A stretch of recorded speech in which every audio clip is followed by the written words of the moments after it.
Hey guys, welcome back to my YouTube channel. तो आप लोग कैसे हैं? आई होप आप लोग अवश्य अच्छे होंगे और अच्छे से प्रिपरेशन करते होंगे। तो चलिए दोस्तों, रोजाना की तरह आज भी हम लोग पॉलिटी जीके के इंपॉर्टेंट 20 क्वेश्चन के बारे में डिस्कस करेंगे, जो कि आने वाली सभी प्रकार की कम्पिटिटिव एग्जामिनेशन में आप लोग को देखने को मिलेगा। तो दोस्तों, ये भारत का जो राष्ट्रपति से संबंधित 20 इंपॉर्टेंट प्रश्न लेकर आया हूँ, जो कि लगातार एग्जाम में पूछे जा रहे हैं दोस्तों। ये बहुत टफ 20 इंपॉर्टेंट है दोस्तों। तो चलिए दोस्तों, बिना समय को स्टार्ट करते हैं। तो पहला नंबर क्वेश्चन दिया हुआ है, भारत के उपराष्ट्रपति की स्थिति की तुलना किस देश के उपराष्ट्रपति से की जा सकती है? तो दोस्तों ऑप्शन में दिया अमेरिका, फ्रांस, दक्षिण अफ्रीका, मिस्र। तो दोस्तों इसका आंसर हो जाएगा ए, यानी कि अमेरिका। अमेरिका से उपराष्ट्रपति का तुलना कर सकते हैं। दूसरा नंबर क्वेश्चन दिया हुआ है दोस्तों, उपराष्ट्रपति के संबंध में निम्न में से कौन से कथन सही है? तो दोस्तों ऑप्शन दिया हुआ है, लोकसभा का पदेन अध्यक्ष होता है और राज्यसभा का पदेन अध्यक्ष होता है, लोकसभा की लोक लेखा समिति का अध्यक्ष होता है, भारतीय रेड क्रॉस सोसाइटी का पदेन अध्यक्ष होता है। तो दोस्तों इसका आंसर हो जाएगा बी, यानी कि उपराष्ट्रपति भारत का राज्यसभा के पदेन अध्यक्ष यानी राज्यसभा सभापति होते हैं। तीसरा नंबर क्वेश्चन दिया हुआ है, राज्यसभा की बैठकों का सभापतित्व तो कौन करता है? तो दोस्तों ऑप्शन दिया हुआ राष्ट्रपति, उपराष्ट्रपति, प्रधानमंत्री, स्पीकर। तो दोस्तों इसका आंसर हो जाएगा बी, यानी कि उपराष्ट्रपति। दोस्तों आप लोग कमेंट सेक्शन में बताइए, भारत का वर्तमान उपराष्ट्रपति कौन है, यानी राज्यसभा का उपसभापति कौन है? चौथा नंबर क्वेश्चन दिया हुआ है, उपराष्ट्रपति का चुनाव करने वाले निर्वाचन संस्था के सदस्य कौन होते हैं? तो दोस्तों ऑप्शन में दिया हुआ लोकसभा, राज्यसभा दोनों के निर्वाचित सदस्य, संसद के दोनों सदनों के सदस्य, तथा डी में दिया हुआ राज्यसभा के सभी निर्वाचित सदस्य, तथा डी में दिया हुआ है राज्यसभा के सभी सदस्य। तो दोस्तों इसका आंसर हो जाएगा बी, यानी कि संसद के दोनों सदनों के सदस्य निर्वाचित एवं नॉमिनेट दोनों होता है दोस्तों। पांचवें नंबर क्वेश्चन की बात कर लेते तो उपराष्ट्रपति पद के निर्वाचन हेतु उम्मीदवार की अधिकतम आयु कितनी होती है? तो दोस्तों ऑप्शन दिया है 65 वर्ष, 70 वर्ष, 75 वर्ष। कोई समय सीमा निर्धारित नहीं किया गया है। तो दोस्तों इसका आंसर हुआ डी, यानी कि कोई समय सीमा निर्धारित नहीं किया गया है। छठा नंबर क्वेश्चन की बात करते हैं, तो उपराष्ट्रपति का निर्वाचन कैसे होता है? तो दोस्तों उपराष्ट्रपति का निर्वाचन कैसे होता है? तो दोस्तों ऑप्शन दिया हुआ है, प्रत्यक्ष रूप से या अप्रत्यक्ष रूप से, या फिर उपयुक्त दोनों होता है, या फिर मनोनयन द्वारा होता है। तो दोस्तों इसका आंसर हो जाएगा बी, यानी कि अप्रत्यक्ष द्वारा।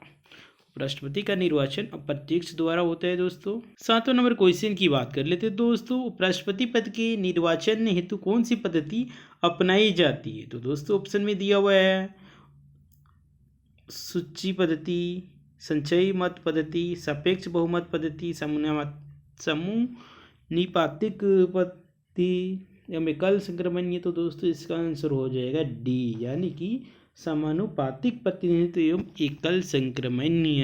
क्या हो जाएगा दोस्तों? समानुपातिक प्रतिनिधित्व एवं एकल संक्रमणीय। आठवें नंबर क्वेश्चन की बात कर लेते दोस्तों, उपराष्ट्रपति पद की नामांकन को निर्वाचित मंडल की कम से कम कितने सदस्यों की जरूरत प्रस्तावित करना आवश्यक है? तो दोस्तों ऑप्शन में दिया हुआ है 5, 10, 15, 20। तो दोस्तों इसका आंसर हो जाएगा डी, यानी कि 20 प्रस्तावक चाहिए। 9 में दिया हुआ है, उपराष्ट्रपति पद की उम्मीदवार के नामांकन को निर्वाचक मंडल की कम से कम कितने सदस्यों द्वारा प्रस्तावित करना आवश्यक है? तो दोस्तों ऑप्शन दिया हुआ 5, 10, 15, 20। तो दोस्तों इसका आंसर हो जाएगा डी, यानी कि 20 प्रस्तावक चाहिए और मनोदयक 20 चाहिए। 10वें नंबर क्वेश्चन दिया हुआ है, नामांकन के समय उपराष्ट्रपति पद की उम्मीदवार को जमानत के तौर पर कितने रुपए जमा करना पड़ता है? तो दोस्तों ऑप्शन में दिया हुआ 10,000, 15,000, 18,000, 20,000। तो दोस्तों इसका आंसर हो जाएगा बी, यानी कि 15,000 जमानत के तौर पर जमा करना होता है दोस्तों। 11वें नंबर क्वेश्चन की बात कर ले दोस्तों, संविधान में उपराष्ट्रपति की पुनर्निर्वाचन के संबंध में क्या प्रावधान है? तो दोस्तों ए में दिया हुआ है कुछ भी नहीं, बी में दिया हुआ है 1 से अधिक बार प्रतिबंध, सी में दिया हुआ अधिकतम 2 बार के लिए पुनर्निर्वाचन, तथा डी में दिया हुआ 3 बार के लिए पुनर्निर्वाचन। तो दोस्तों इसका आंसर हो जाएगा ए, यानी कि संविधान में उपराष्ट्रपति की पुनः निर्वाचन के लिए कोई प्रावधान नहीं किया है, कितनों बार भी आप बन सकते हैं भारत के उपराष्ट्रपति। 12वां नंबर क्वेश्चन दिया हुआ है, भारत के उपराष्ट्रपति की निर्वाचन से संबंधित विवाद को कौन तय करते हैं? तो दोस्तों इसका आंसर हो जाएगा सर्वोच्च न्यायालय। सर्वोच्च न्यायालय राष्ट्रपति एवं उपराष्ट्रपति के निर्वाचन से संबंधित विवाद को अंतिम निर्णय देता है सर्वोच्च न्यायालय। 13वां नंबर क्वेश्चन दिया हुआ है, उपराष्ट्रपति के निर्वाचन में कौन कौन मतदान करता है? तो दोस्तों ऑप्शन दिया हुआ है, लोकसभा के सदस्य, राज्यसभा के सदस्य, लोकसभा एवं राज्यसभा के सदस्य, लोकसभा, राज्यसभा एवं राज्य विधानसभा के सदस्य। तो दोस्तों इसका आंसर हो जाएगा सी, यानी कि लोकसभा एवं राज्यसभा के सभी सदस्य उपराष्ट्रपति के चुनाव में अपना मतदान करते हैं। 14वां नंबर क्वेश्चन की बात कर लेते हैं दोस्तों, भारत के उपराष्ट्रपति का निर्वाचन होता है संसद के दोनों सदनों द्वारा, संसद के दोनों सदनों तथा विधानसभाओं द्वारा, सी में दिया हुआ भारत के राष्ट्रपति द्वारा तथा डी में दिया हुआ लोकसभा के सदस्यों द्वारा। तो दोस्तों इसका आंसर हो जाएगा ए, यानी कि संसद के दोनों सदनों द्वारा उपराष्ट्रपति का निर्वाचन होता है। 15वें नंबर क्वेश्चन की बात करते हैं दोस्तों, जो सदस्य भारत की उपराष्ट्रपति की चुनाव रहते हैं वह होते कौन है? तो दोस्तों संसद के, लोकसभा के, राज्यसभा के, मंत्रिमंडल के। दोस्तों इसका आंसर हो जाएगा ए, यानी कि संसद के सदस्य होते हैं। 16वां नंबर क्वेश्चन दिया हुआ है, उपराष्ट्रपति के कार्यकाल की अवधि कितने वर्ष की होती है? तो दोस्तों ऑप्शन में दिया हुआ 4 वर्ष, 5 वर्ष, 6 वर्ष, 10 वर्ष। तो दोस्तों इसका आंसर हो जाएगा बी, यानी कि 5 वर्ष होता है उपराष्ट्रपति का कार्यकाल, और जब तक इसका उत्तराधिकारी नहीं मिलता है या बनता है तब तक ये अपने पद पर बना रहता है। ये लागू नियम राष्ट्रपति में भी होता है दोस्तों। 17वां नंबर क्वेश्चन दिया, उपराष्ट्रपति अपना त्यागपत्र किसे संबोधित करके देता है? तो दोस्तों ऑप्शन में दिया हुआ है राष्ट्रपति, प्रधानमंत्री, लोकसभा अध्यक्ष, मुख्य न्यायाधीश। तो दोस्तों इसका आंसर हो जाएगा ए, यानी कि राष्ट्रपति राष्ट्रपति को देता है संबोधित करके अपना त्यागपत्र। और दोस्तों राष्ट्रपति अपना त्यागपत्र जब देता है तो वो भी उपराष्ट्रपति को देता है अपना त्यागपत्र।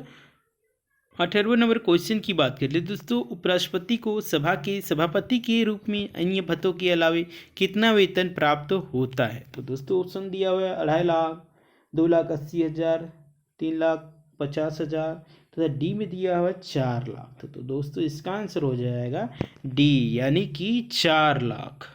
19वां नंबर क्वेश्चन की बात करते हैं दोस्तों, उपराष्ट्रपति को निम्नलिखित में से किसके समतुल्य वेतन मिलता है? तो दोस्तों ऑप्शन में दिया हुआ राष्ट्रपति, प्रधानमंत्री, लोकसभा अध्यक्ष, सर्वोच्च न्यायालय के मुख्य न्यायाधीश। तो दोस्तों इसका आंसर हो जाएगा सी, यानी कि लोकसभा अध्यक्ष के समान भारत के उपराष्ट्रपति को भी वेतन 4 लाख मिलता है। 20वां नंबर क्वेश्चन दिया हुआ है, भारत के उपराष्ट्रपति को 4 लाख प्रतिमाह वेतन मिलता है, उन्हें निम्न में से किसके समान भत्ता मिलता है? तो दोस्तों ऑप्शन में दिया हुआ है प्रधानमंत्री, राष्ट्रपति, कैबिनेट मंत्री, संसद सदस्य। तो दोस्तों इसका आंसर हो जाएगा डी, यानी कि संसद सदस्य। तो दोस्तों आज के लिए इतना ही, मिलते हैं नेक्स्ट वीडियो में।